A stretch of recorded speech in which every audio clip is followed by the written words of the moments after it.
La Torá cierra el relato de la creación con una coronación completamente inesperada. No es un acto material ni una criatura nueva. Es un día, un tiempo que no se toca, que no tiene cuerpo, pero que porta una luz que ningún objeto puede contener. Se nos dice en el Sefer Bereshit capítulo 2 verso 3: Vaibarech Elohim et Yom HaShevi'i Vaikadesh Oto. Y bendijo Elohim el día séptimo y lo santificó. No dice que bendijo a la tierra, no dice que bendijo al hombre, no dice que bendijo a los ángeles, no. Bendijo el Shabbat. Hashem bendice al Shabbat. Y en ese instante algo se restableció que había sido perdido desde el momento mismo de la caída. Y esto es el Tselem. El Tselem Elohim, esa estructura sagrada, energética, vibracional que todas las almas portan como reflejo de los mundos superiores. Este Tselem Elohim se ve afectado por cada acción, cada pensamiento, cada palabra, cada sentimiento y cada emoción humana. Tal como enseña el Zohar, Bereshit 20a, el Tselem no es una imagen visual, sino una estructura arquitectónica mística que permite al alma operar en los cuatro mundos, en el Olam HaAziyah, Olam HaYetzirah, Olam HaBariah y Olam HaAtzilut. Pero este Tselem, dice el Arizal en Sha'ar HaKavanot, se fragmenta durante la semana con todo lo que les estoy comentando. Se desgasta, se fractura, se rompe en el esfuerzo humano, se distorsiona por la ansiedad y se mancha, se ensucia por los errores de nuestra habla y de nuestro corazón. Yo les quiero hacer una pregunta. ¿Dónde entonces podemos restaurar este Tselem Elohim en nuestras vidas? La respuesta es en el Shabbat. El Rashash, en sus profundas Kavanot del Sidur HaRashash, revela que el Shabbat es el momento en que el Tselem es reintegrado a su molde original, el Tselem HaMerkavah del Adam Kadmon. Durante la semana, nuestras almas transitan por las esferas inferiores del alma, Nefesh y Ruach, lidiando con el mundo de las acciones, las decisiones, los conflictos, las luchas interiores, los sentimientos y las emociones. Pero en Shabbat se nos concede una ampliación espiritual, la Neshama Yeiteirá, una dimensión superior que solo puede posarse en nosotros si el Tselem está en condiciones de recibirla. Si no está en condiciones, no la puedes recibir. Es decir, la bendición del Shabbat no es solo espiritual, es arquitectónica de nuestro ser. ¿Por qué? Porque esa bendición de recibir el Shabbat restaura el mapa celestial de nuestras almas. Por eso, en las plegarias del Shabbat, se evita siempre pedir cosas materiales. No se suplica por salud, ni siquiera por trabajo, ni por salvación, ni por dinero, por nada se suplica. Se entra en un lenguaje completamente fino y diferente. ¿Por qué? Porque el Shabbat no es para pedir, queridos alumnos, sino para retornar a Hashem. Como escribe el Ramjal en el Derech Hashem, Shabbat es una apertura semanal a la conciencia mesiánica, un día que no pertenece a este mundo, sino a su rectificación. Y por eso cada Shabbat auténtico, vivido con conciencia y con emet, es una mini Geulá. Desde el punto de vista psicológico, esta restauración del Tselem actúa como una sanación integral de nuestro yo también. El hombre moderno está completamente exhausto, no solo por trabajar, sino por tener que ser alguien constantemente en las redes sociales, en sus relaciones, en la sociedad, con sus vecinos, en el colegio, en el trabajo, en su casa, en todos los roles sociales que el mismo hombre y mujeres se imponen, se autoimponen. Se ha convertido este hombre, esta mujer modernos, en una sombra de sí mismos.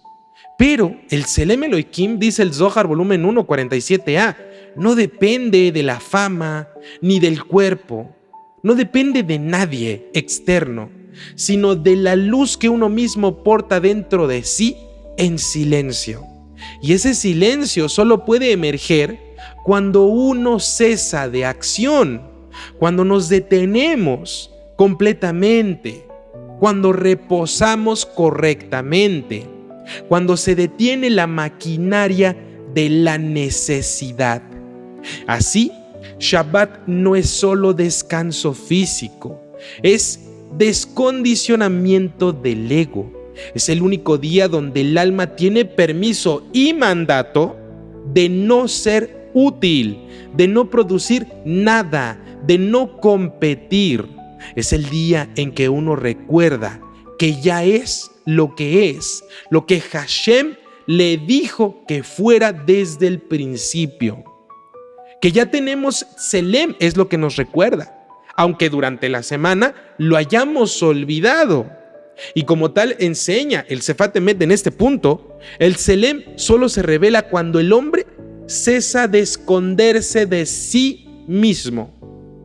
El Rashash nos enseña también que la verajá del Shabbat, aquella que el Creador colocó sobre el séptimo día, no es una verajá como las demás.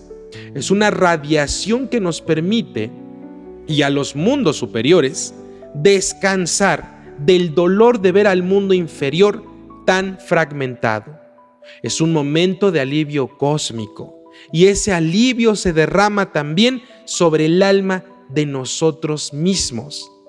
Una persona que honra debidamente el Shabbat restaura no solo su Tselem, sino el de toda su familia, el de su generación y el de sus vidas anteriores, el de sus Gilgulim. Pero, por otro lado, ¿qué ocurre cuando el Shabbat se pierde, cuando se trivializa, cuando se banaliza? Cuando el Shabbat se pierde, se transforma en una rutina y se sustituye por espiritualidades alternativas.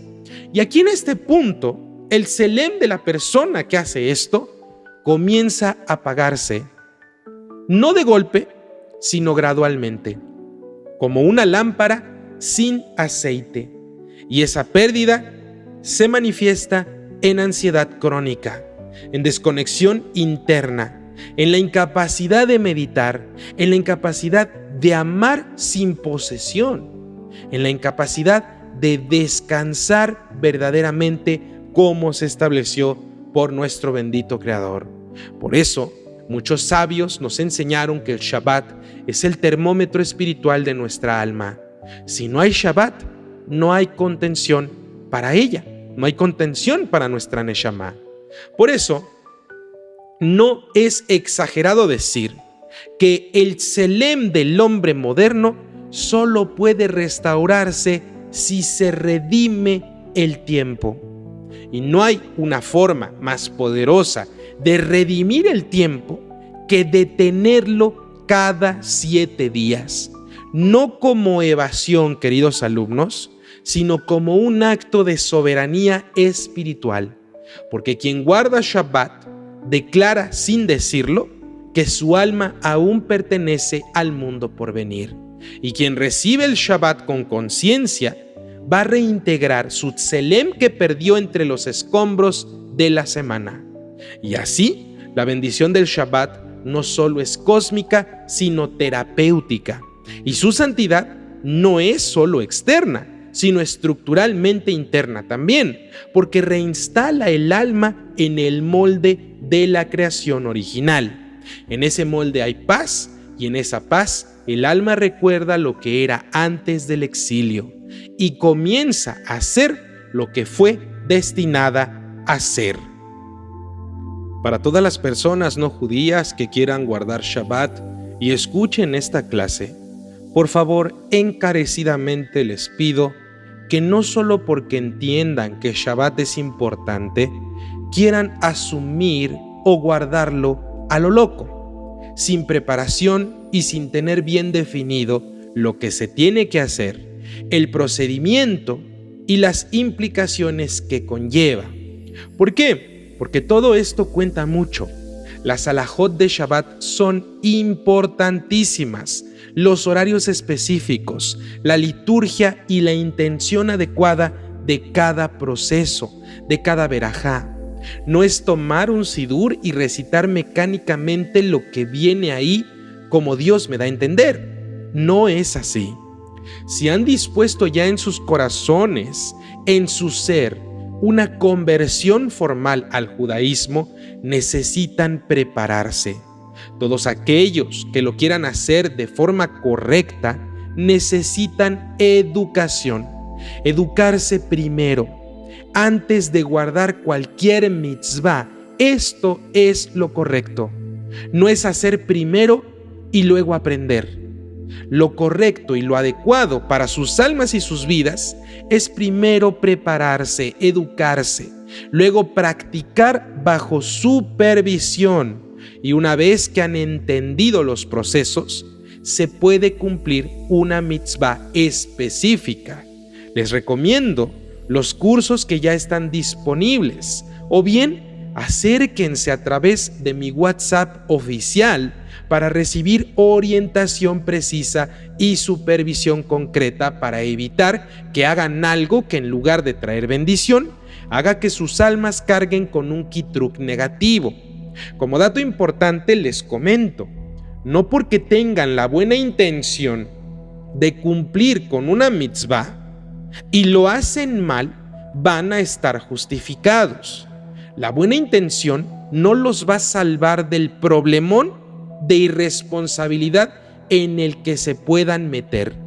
No es para meterles miedo esto que les comento, es para formar alumnos responsables. Si van a hacer algo, si quieren cumplir con algo, prepárense para que lo hagan bien, preparados, educados, supervisados, sabiendo todas las implicaciones necesarias de cada práctica a profundidad y las consecuencias también de no hacerlo correctamente.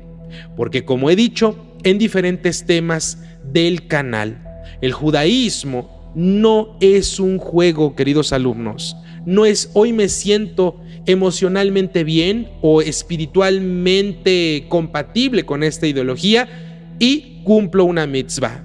Pero mañana se me olvida o no me siento bien y ya no quiero hacer nada. Esto no es judaísmo. Si ustedes se rigen por el sentimentalismo, no pueden cumplir un judaísmo. Más bien, esto es muy común en el cristianismo y el catolicismo y todos sus derivados, que se dejan llevar siempre por el sentimentalismo y las emociones pasajeras. El judaísmo no funciona así, menos el judaísmo ortodoxo ni el hasidismo. En este camino, te guste o no, te sientas bien o no, quieras o no quieras cumplir, ya hay leyes que se tienen que cumplir sí o sí, te guste o no. Es por eso que a todos mis alumnos de nuevo ingreso les pregunto, ¿están seguros de querer este camino? Sean sabios. ¿Por qué? Porque no es un juego. Tómenlo en cuenta y si necesitan orientación, por favor, háganmelo saber. Con este tema o con cualquier otro tema que quieran o tengan preguntas, pueden acercarse a mí, con gusto los asesoraré. Con este tema, número 18, terminamos las enseñanzas de la primer aliyah de la Perashat Bereshit. Hazak, Hazak, Benit Hazak.